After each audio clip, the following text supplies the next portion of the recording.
warahmatullahi wabarakatuh. Bismillahirrahmanirrahim. Assalamualaikum warahmatullahi wabarakatuh. Waalaikumsalam warahmatullahi wabarakatuh. Perkenalkan, Bapak Ibu, nama saya Riwayati Yanufatia. Saya dari SMA Negeri 1 Kepanjen. Untuk diseminasi kali ini, saya bertugas sebagai host dan presenter kita hari ini adalah Bu Vivit Suryaning Putri dari SMA Negeri 17 Jakarta. Oh, gitu. Dan Bu Wahyu Widowati sebagai moderator pada acara ini. Oke, selanjutnya saya persilahkan Bu Wahyu untuk memimpin jalannya presentasi. Oke, terima kasih Bu Yanu. Bapak Ibu peserta Webex yang masih setia di room, kita lanjutkan sesi yang terakhir dari acara diseminasi Gubuk Jatim Cerdas. Pada saat ini presenternya adalah Ibu Vivit Suryaning Fitri MPT. Beliau expert di ILT. Pada saat ini akan menyampaikan atau share materi tentang pemanfaatan Cisco Webex meeting dalam pembelajaran. Beliau adalah alumni dari Pasca Sarjana S2 Universitas Negeri Malang, dan beliau juga mendapatkan beasiswa dari Pemprov Jatim, dan sekarang kembali mengikuti kegiatan dari Pemprov Jatim juga. Demikian profil atau informasi dari presenter kita. Untuk menyingkat waktu, saya sampaikan kepada Bu Vivit. Silahkan, monggo disampaikan informasinya. Halo?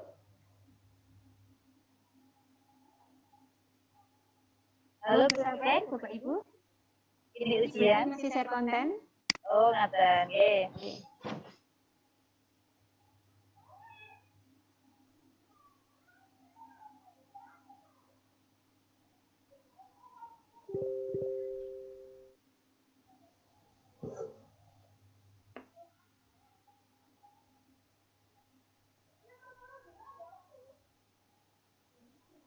Suara saya sudah keluar ya, Bu? Ampun. Sudah, Bu. Silakan, Bu. Bentar. Apa? Saya share konten lagi. Bapak Ibu yang saya hormati, Webex itu adalah salah satu jenis video conference, sejenis dengan yang Bapak Ibu biasa tahu dewasa ini sejak masa pandemi. Ada Zoom, ada Teamlink, ada YouMeet, ada Google Meet. Nah, ini satunya adalah Cisco Webex Meeting yang sering dipakai untuk webinar karena memang banyak menampung peserta. Saya mulai pemanfaatan Cisco Webex Meeting hari ini. Saya Bu Vivit Suryaning Fitri dari SMA 17.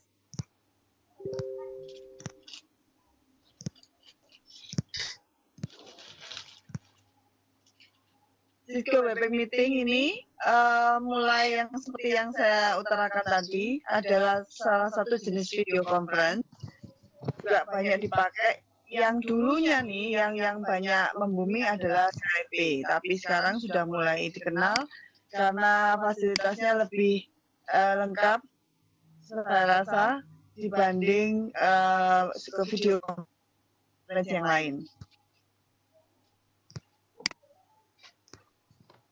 Berikut ini adalah kelebihannya Cisco Webex, bisa menampung sampai 100 partisipan dan gratis. Ini berkualitas HD, peserta tidak perlu memiliki akun Webex, hanya cukup bergabung saja. Terus bisa sampai batas waktu trialnya 30 hari. Jadi ini kelebihannya juga. Selain itu, di workshop-workshop besar kenapa menggunakan Webex?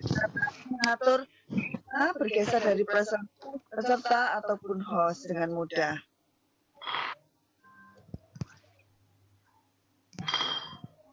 Kelebihan tentu ada kelemahan, karena kita tahu tidak ada yang sempurna ya Bapak Ibu.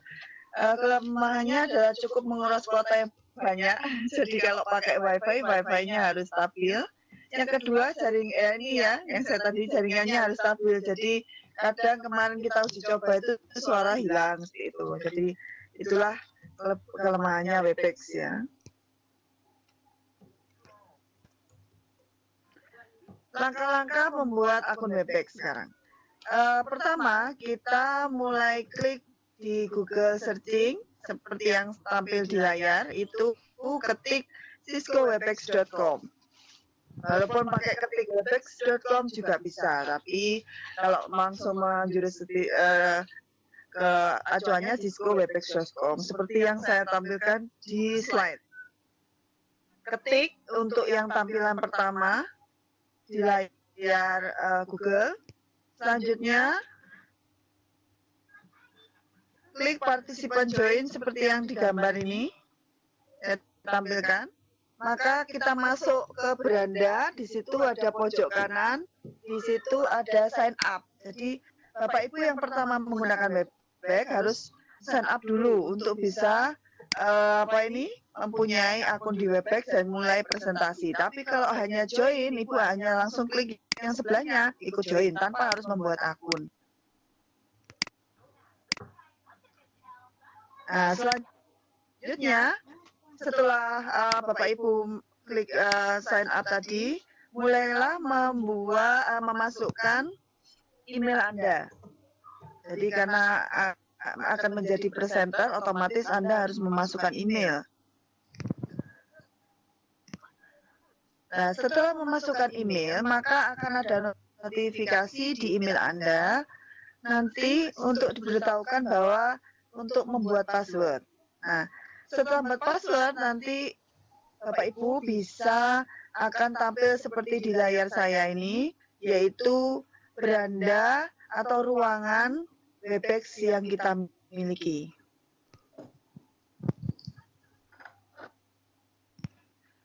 Langkah pertama selesai, sebagai presenter, Bapak Ibu kan akan menampilkan presentasi.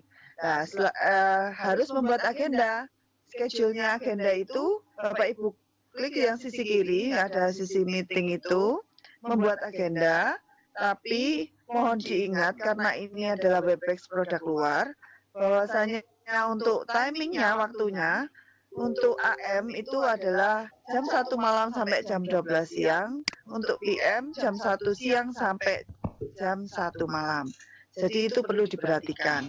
Oh ya, satu lagi yang baru saya pelajari dari Webex, jika Bapak Ibu tidak mendownload di laptop, maka fasilitas yang diberikan hanya melayani 1 jam saja. Kecuali kalau download aplikasi di HP ataupun di laptop, itu Bapak Ibu bisa lebih panjang waktunya ya. Terus jangan lupa untuk mendesain area bahwa kita ikut zona Jakarta, nanti keburu waktunya salah, ikut area negara lain. Nah, ini tampilannya ya. Jadi harus diperhatikan ini, karena kemarin waktu uji coba saya ngekliknya Singapura karena tidak menemukan Jakarta, padahal harus jeli mencarinya area Jakarta itu. Selanjutnya, setelah bisa membuat akun, kita masuk ke ruangan Bapak Ibu. Di situ di panah yang saya tunjukkan itu adalah memulai bahwasanya otomatis yang memiliki room, kitalah yang menjadi host. Ya, jadi itu secara otomatis. Nah, untuk mengundang peserta itu ada tampilan kecil di layar kiri, ya, itu adalah alamat room yang kan bisa kita share melalui WA atau dan sebagainya. Jadi disitulah tempat kita bisa menge-share atau mengundang di ruangan kita. Selanjutnya, ya, jadi seperti saya tadi, saya pemilik ruangan. Jika ada Bapak Ibu yang menjadi host atau moderator, itu bisa ngeklik kanan, maka akan ada tulisan klik changes role. Jadi berganti peran menjadi presenter atau host. Jadi pemilik ruang Webex lah yang bisa mengatur ini. sekaligus bisa mengeklik unmute. Jadi speakernya bisa tidak tidak semua bisa ngomong pada saat presenter berbicara. Itu juga dikendalikan semua. Nah, tampilan yang berikutnya adalah icon kecil di bawah Webex Bapak Ibu itu semuanya beroperasi maksimal. Jadi yang membuat video conference ini lebih baik daripada yang lain walaupun dengan kuota besar adalah dia Webex ini bisa merekam punya rekam layar. Nah, punya rekam layar. Sehingga Bapak Ibu yang kesulitan pakai alat rekam layar seperti Budisti Fastone ataupun Som ya atau yang lain itu bisa pakai Webex ini sebetulnya. Nah, ada di tengah itu. Nah, begitupun dengan tanda panah ke atas itu adalah share konten. Jadi Bapak Ibu yang mau share konten di situ letaknya. Speaker, ada gambar speaker bisa diklik untuk tidak berbunyi ataupun tidak berbicara ataupun tidak mau tampilan layar. Nah, itu ada gambar kamera tinggal diklik. Jadi semuanya sudah lengkap di situ dan ada tanda sebelahnya tanda biru itu adalah chat jika Bapak Ibu tidak ingin live ngomong secara live. Jadi ketik chat di situ.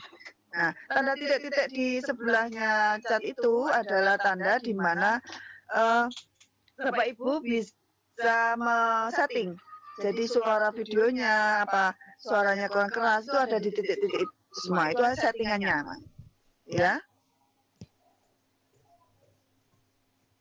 Saya rasa itu saja presentasi saya tentang Webex yang banyak Bapak Ibu temui di luar banyak pakai video conference macam-macam itu boleh sesuai dengan selera Bapak Ibu kemudahan.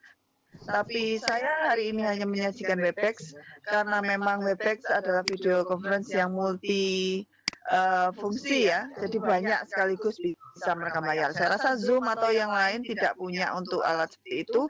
Begitupun dengan ini yang terakhir, mohon maaf, ada tanda gambar tangan itu Webex punya, di Zoom tidak punya, di Google Meet tidak punya. Itu hanya untuk menandakan bahwasanya supaya tidak rame. Oh saya yang bertanya, hanya yang mengeklik tanda raise hand itu yang akan minta untuk berbicara secara live. Itu saja saya rasa dari saya. Terima kasih kesempatannya. Oke, terima kasih Bu. Ada pertanyaan ya? Ya, ini kalau saya lihat dari, halo Bu Bibit bisa mendengar suara saya? Ya, sangat jelas Bu. Oh iya, oke. Ini di box chat ada beberapa yang sudah masuk Bu Bibit. Ya, Dari silakan. Bu Triluh Palupi menyampaikan mohon di-share PPT-nya Bu Bibit. Oh, iya Bu, saya akan share PPT-nya. Ya, Tapi kemudian, proses ya Bu. oke. Kemudian ini dari Bu Adisti. Pertanyaannya adalah, apakah ada batasan jumlah partisipan di Webex ini? Oh, sudah saya sampaikan tadi sampai 100 partisipan. Itu untuk yang Webex ini ya? Ya, Webex. Webex meeting ada yang jenis yang berbayar itu lebih ya? Ya, kalau berbayar memang lebih, semua yang fasilitas berbayar lebih. Tapi sejauh yang saya pahami di workshop itu kalau kualitasnya seperti ke Gubuk ini pastinya fasilitator memakai fasilitas Webex yang berbayar karena jumlah pesertanya banyak. Ya. Itu Bu Vivit, pertanyaan yang ada di box chat. Ya. Ya. Iya, ini termasuk Oke. dari Oke. Silakan. Ini pertanyaannya Bu Ayu. dan ini dari Ibu Nurul Lili Afidah. Assalamualaikum. Bu, kalau mau schedule berikutnya yang diklik yang mana, Bu? Oh, yang schedule berikutnya. Itu Bu Lili, terima kasih atas pertanyaannya. Kalau waktu pertama masuk di ruangan, Ibu bisa buat di meeting tadi. Jadi buat schedule berapa aja, pertemuan berapa aja bisa di riset di situ. Kalau kehebatannya Webex itu nanti pada saat mau menjelang setengah jam mau menjelang presentasi ibu lupa misalnya, itu akan langsung otomatis kalau satu akunnya sama dengan yang di HP, maka di HP akan ada tanda notifikasi. Nah, jadi itu enaknya. Jadi kalau akunnya sama dengan yang di HP, otomatis akan berbunyi sendiri di HP. Jadi waktunya presentasi gitu. Jadi kalau walaupun buatnya di laptop, walaupun buat tetap akan tampilan notifikasinya tetap akan tampil di HP selama akunnya sama. Iya. Jadi ini kelebihan dari Webex ya. Sampai kita membuat meeting ternyata kita sendiri yang lupa. Jadi diingatkan dari Webex. Iya itu. Karena kan sekarang banyak sekali jadwal webinar dan segala macam itu ya. Ini ada lagi pertanyaan Bundit. Itu hanya untuk halo, Bu Ayu? Ya. Bukan untuk menyetel agenda untuk Webex yang lain, bukan. Tapi khusus untuk yang kita buat sendiri itu. Iya. Terus ini pertanyaan lagi, Bu. Ya. Ya, silakan. Bu Sri Haryanti. Bu Sri Haryanti 69. Tanya, kalau pakai Webex menguras kuota, kasihan siswanya. Terus ini ada respon dari Putri Lupa-Lupi. Dia bilang diketik subsidi kuota. Oh ya, ini ya Bapak Ibu, karena Gubuk Jatim Cerdas Workshop ini meminta ke penggunaan Webex, otomatis kita pakai penggunaan Webex. Tapi sebetulnya untuk siswa dari semua video conference sudah saya amati, yang lebih mudah kuotanya atau yang lebih ringan adalah Google Meet memang. Hanya 11 MB. Kalau Webex ini untuk acara besar Bapak Ibu, seperti yang saya sampaikan tadi, dengan fasilitas yang lebih melengkapi dari semua video conference yang tersedia. Demikian jawabannya. Oh ini masih ada yang bertanya lagi Bu Bibi. Masih dibuka? Ya silakan. Boleh ya? Ini dari Ibu Imelda. Pertanyaannya, bila koneksi putus-putus, apakah hasil rekaman host tetap utuh? Otomatis itu saya rasa itu yang memegang kendali, karena hari ini kita pakai Fastone melalui Bu Disti. Sebenarnya saya juga nggak bisa untuk rekam sendiri nih tadi pakai Webex, tapi saya lupa klik. Tapi itu otomatis juga terputus kalau memang koneksinya putus. Ya, demikian. Itu yang terakhir ada dari Pak Ari. Pak Ari mau bertanya apa ini? Tanya-tanya tapi nggak ada yang jelas lagi. Oh tanya-tanya di Hariasa Ponorogo. Dijawab apa itu? Bagaimana? Itu kalau di Webex itu loh, apa itu tadi pertanyaannya? Kalau di Webex kok diklik record gak jalan ya detikannya. Oh, kalau di Webex kita klik record gak jalan detikannya. Oh gini, sekali lagi Webex itu memang membutuhkan koneksi stabil. Jadi kalau rekam di video conference yang lain tidak ada rekam layar, kalau di Webex ada di icon yang paling bawah itu. Cuma kelemahannya jika ada wifi koneksinya tidak stabil, maka juga nggak keluar detikannya. Jadi tergantung koneksinya. Kalau di daerah atau untuk tidak peserta yang banyak, ya mending untuk yang pakai yang Google Meet saya rasa hanya 11 MB. Atau Tim Link itu malah koneksi naik turun stabil. Ya Pak Ari, itu. Kalau saya mau boleh tambahkan Bu, boleh ya? Ya, monggo. Kalau saya terima teorinya dari waktu penyampaian materi dari Pak Yohan, kekurangan dari recording di Webex itu adalah ketika diputar ulang maka tampilan gambar itu tidak muncul. Nah itu kelemahan dari recording di Webex. Tapi saya juga belum mencobanya.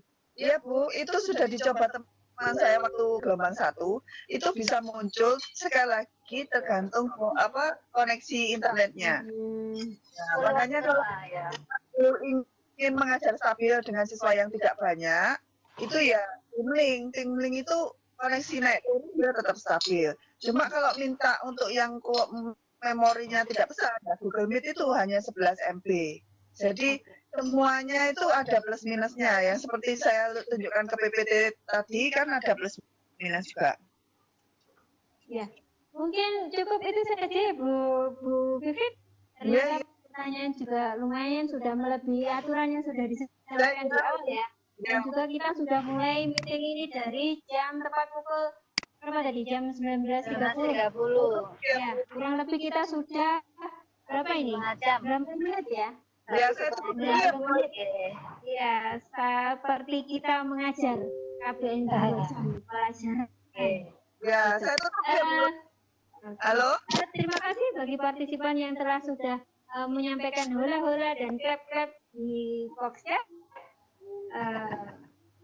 Thank you for your attention for this event. Selanjutnya saya akhiri. Bu Wit, ada yang akan disampaikan untuk menutup sesi yang keempat ini? Ya, terima kasih Bapak Ibu. Kata-kata. Ya, terima kasih atas kesempatan yang diberikan hari ini. Alhamdulillah, tugas akhir kita, Gubok diseminasi Jatim Cerdas, telah tuntas. Semoga untuk kesempatan berikutnya kita bisa saling berbagi ilmu, karena sekali lagi tidak ada sesuatu yang sempurna dari Assalamualaikum warahmatullahi wabarakatuh. Waalaikumsalam warahmatullahi wabarakatuh. Alhamdulillah, saya di sini Wahyu Widawati sebagai moderator menyampaikan banyak kali terima kasih kepada partisipan yang masih setia berada di ruang Webex di sini, dan terutama pada saat kita lakukan pada waktu malam hari, pada saat kebanyakan orang membaca Al-Kahfi ataupun Yasin, maka kita masih aktif mengadakan kegiatan di Semeru. Semoga ini salah satu memberikan juga